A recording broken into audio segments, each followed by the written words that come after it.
Je suis Yacouba Ouattara, travailleur social, directeur du complexe socio-éducatif de Korogo. Je vais vous parler de l'attitude du facilitateur en animation communautaire dans le cadre de l'approche famille en harmonie. Alors, le facilitateur doit prendre en compte plusieurs éléments, à savoir les différences culturelles, les différences générationnelles, les différences statutaires dans son groupe communautaire. S'il ne le fait pas, les séances risquent de refléter uniquement la parole des plus forts au détriment de la sincérité et de l'efficacité collective.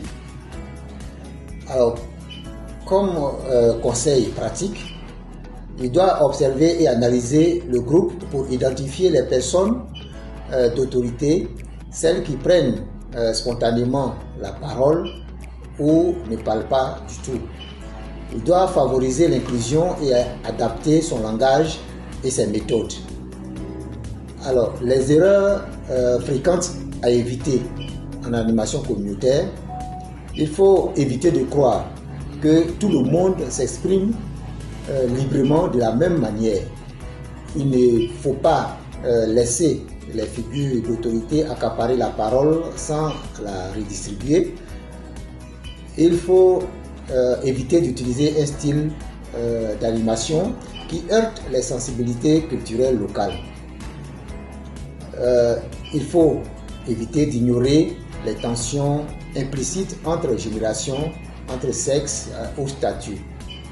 Quelques astuces pratiques: préparer à l'avance des questions différenciées, des questions pour les aînés, des questions pour les hommes, des questions pour les femmes, par exemple.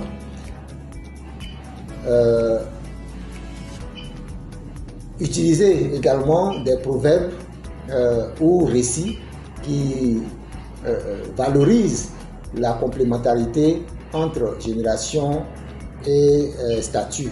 Par exemple, l'aîné voit loin, le cadet court vite.